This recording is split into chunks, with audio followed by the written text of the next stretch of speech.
Morning. তোমরা সবাই কেমন আছো? আশা করি সবাই ভালো আছো, সুস্থ আছো। আমরাও খুব ভালো আছি। তা আজ দিনটা হলো রবিবার। সকাল সকাল ঘুম থেকে উঠে পড়েছি। মিঠি ছুটি বলে আর ল্যাদ খাইনি। সত্যি কথা বলতে ওই ল্যাদ খাবার চক্করে না এমন দেরি হয়ে যাচ্ছে কি আর বলবো। আর জানো তো, এই স্প্রে বোতলটা কিছুদিন হয়েছে কিনেছি।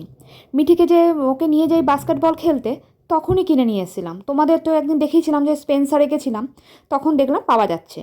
60 টাকা দাম নিয়েছে। তো যাই হোক, এগুলো দিয়ে স্প্রে করলে সত্যিই বেশ ভালো গাছগুলো পরিষ্কার করা হয়।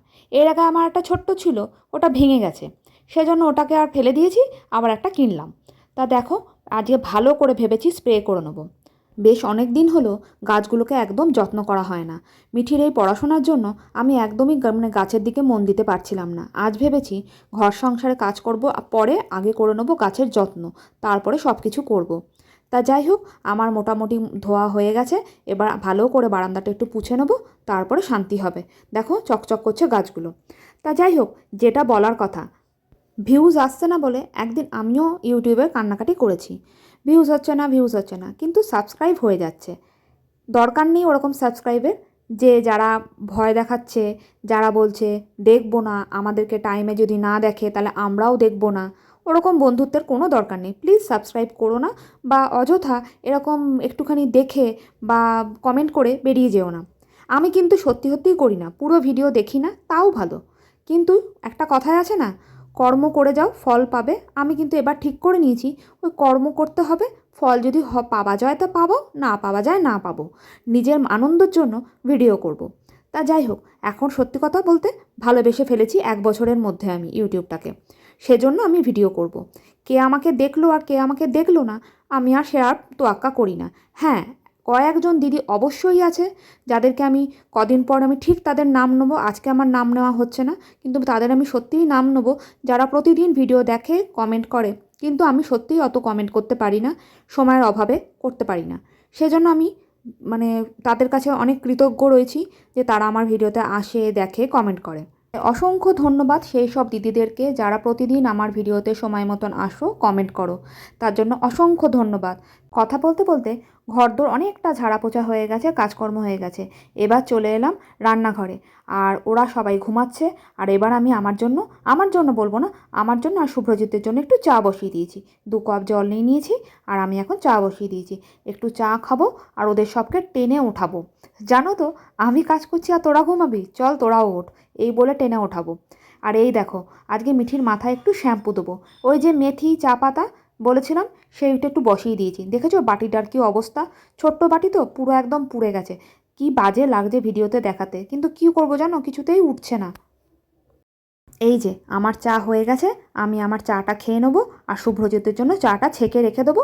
ও বললে আবার ওর জন্য গরম করে দেবো। এখনও ওঠাতে পারিনি ওকে। মিঠিকে আর গুনগুনকে উঠাতে পেরেছি। ওদেরকে এখন বললাম তোরা ব্রাশ ট্রাশ কর, তারপরে আমি টিফিন করছি। টিফিন করতে আজকে দেরি হয়ে গেছে। ওই যে ঘরের কাজ করতে গেলে আবার টিফিন করতে দেরি হয়, দেরি করে উঠতে গেলে তখন আবার আরেক সমস্যা।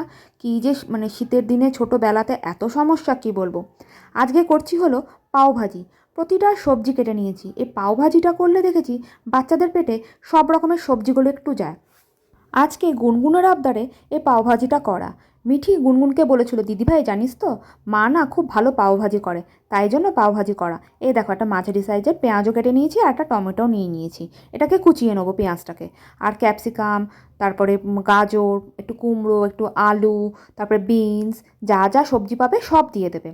দিয়ে এখন টমেটো কেটে নিয়েছি, আবার পেঁয়াজটাকেও কুচিয়ে নিয়েছি। এবার সব দিয়ে দেবো একেবারে প্রেশারে একটা সিটি।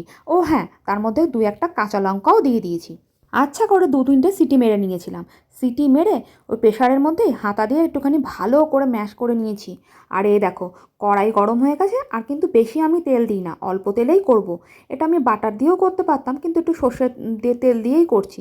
একটু দিয়ে দিয়েছি হলো জিরে ফোড়ন, আর এর মধ্যে দিয়ে দেবো একটুখানি হলুদ, যাতে তেলটা যাতে না ছিটকায়। আর দিয়ে দেবো, তোমাদের দেখাই, আমি কিনে নিয়ে এসেছি একটা পাওভাজি মশলা। এই দেখো, এটা হলো পাওভাজি মশলা। এটার দাম হলো 5 টাকা। এটা তো তোমরা অনেকেই জানবে যে পাওভাজি মশলাটা কিনতে পাওয়া যায়। এর মধ্যে আমি অর্ধেকটা মতন পাওভাজি মশলা দিয়ে দেবো। যতটা সবজি সেই পরিমাণ মতন দেবো। দেখো অর্ধেকটা মতন দিয়ে নিয়েছি, অর্ধেকের বেশি। আর এই যে করে রেখেছিলাম সেদ্ধ করা, ওটা একদম ভালো করে গলিয়ে নিয়েছি। আর এবার এর মধ্যে দিয়ে দেবো। দিয়ে ভালো করে নাড়াচাড়া করব।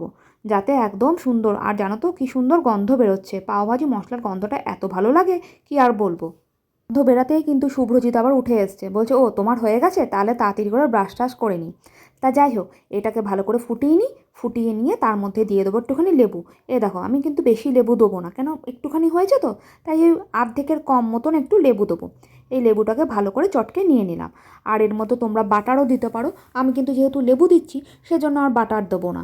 বাটার দিলে গন্ধটাও আরও সুন্দর বেরোয়। এবার বাটার দিয়ে ব্রেডগুলোকে সেঁকে নেবো।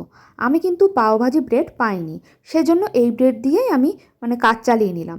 কিন্তু খেতে জানো তো দুর্দান্ত হয়েছিল, নিজের খাবারে নিজেই প্রশংসা করছি। খেয়ে ভাল লাগলো বলে তোমাদের বললাম। এরকম আমি বহুবার করেছি, বেশ ভালোই লাগে। ঘরে নিজেদের খাওয়ার মতন করা যেতেই পারে। 1:30 পৌনে 2 বাজতে যাচ্ছে, এখনও রান্নাবান্না কিচ্ছু হয়নি।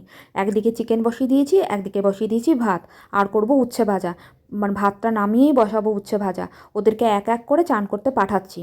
এত দেরি হয়ে গেছে রান্নাবান্না করতে, এখনও অবধি কারো স্নান হয়নি, তাই তাড়াহুড়া করছি। যতক্ষণ না আমি তাড়া দেবো, কেউ একটু আগে থেকে গিয়ে ঢুকবে না। তাই এটাকে এখন চাপা দিয়ে আমি যাই, ওদেরকে চিৎকার চেঁচামেচি করি, তারপরে ওদের চানে পাঠাই। দেখো আমাকেই নিয়ে এসে টেনে জলটা বসাতে হলো। শুভ্রজিৎকে বললাম তুমি কিন্তু বসিয়ে দাও, ও বলছে বসাচ্ছি বসাচ্ছি। টিভির সামনে ব্যাস বসে গেছে মেয়েকে নিয়ে। এদিকে আজকে একটুখানি কমলা লেবুও কিনে নিয়ে এসছে, শীতের ফল উঠে গেছে, কিছুতেই নিয়ে আসছিল না। আজ আনছি কাল আনছি, শুধু ভুলে যায়। আজকে একটুখানি ধমক দেওয়াতে নিয়ে চলে এসছে এখানে কমলা লেবু। তা চলো তোমাদের দেখাই ওরা কি করছে। কি বলবো, ওদেরকে তো কিছু করতে হয় না। দেখো এদিকে মেয়ে দেখে যাচ্ছে টিভি, আর বাবা দেখে যাচ্ছে ফোন। বাবা এসে যে বাজার থেকে জামা কাপড়টা অবধি ছাড়েনি, পা দুটো কিন্তু খাটাই ওঠাচ্ছে না, চিৎকার চেঁচামেচি করবো তাই ভয় আছে সেটা। আর এদিকে দেখো মেয়ে নাচ গান দেখে যাচ্ছে। কী যে বাচ্চাদের আজকাল হয়েছে, কি বলবো, সারাদিন নাচ গান দেখা আর ইংলিশ গান চালানো, একটু কখনো বাংলা গান মিঠি শুনতে চায় না, এত অসভ্য। তাহলে চলো তোমাদের দেখাই গুনগুন কি করছে। এই দেখো, আমি ভাবছিলাম ও হয়তো পড়াশোনা করছে, একপাশে ল্যাপটপ নিয়ে বসে আছে, আমাকে প্রজেক্ট করতে হবে, ঘন্টার মাথা প্রজেক্ট করছে। এদিকে বন্ধুর সাথে ভিডিও কলে গল্প করে যাচ্ছে। আর আমাকে বললো আমি পড়তে বসছি। তা চানে যা, চানেও কিছুতেই যাবে না, তুমি আগে বোনকে পাঠাও। খাওয়া দাওয়ার পর রেস্ট নিয়ে এখন স্বামী স্ত্রী চললাম একটু ঘুরতে। না না, ঘুরতে যাচ্ছি না, কিছু ময়লা জমেছে ঘরে, যেমন কয়েকটা ছেঁড়া জুতো, কয়েকটা ছেঁড়া জামা কাপড়।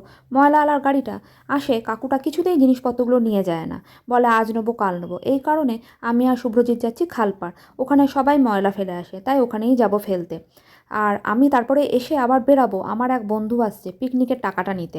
ময়লাটা ফেলা হয়ে গেছে, ফেলেই এখন বেরিয়ে পড়বো। কেন আমি তো আবার যাব, আমার সেই বান্ধবী আসছে, আরেকজন বান্ধবী আসবে, ওরা গিয়ে আমার গলির মুখে দাঁড়াবে, ও টাকা নিয়ে আবার চলে যাবে, তাই তাড়াহুড়া করছি। শুভ্রজিৎ বেরিয়ে গেল আমাকে দিয়ে, আর আমি এখন যাচ্ছি টাকা দিতে। তা যাই হোক, আজকের জন্য ভিডিওটা এখানেই শেষ করলাম। তোমাদের যদি ভালো লেগে থাকে like comment share and subscribe করতে একদম ভুলো না। তোমরা সবাই ভালো থেকো, সুস্থ থেকো, সাবধানে থেকো, সকলকে ভালো লাগো। এখনকার জন্য টাটা, গুড নাইট।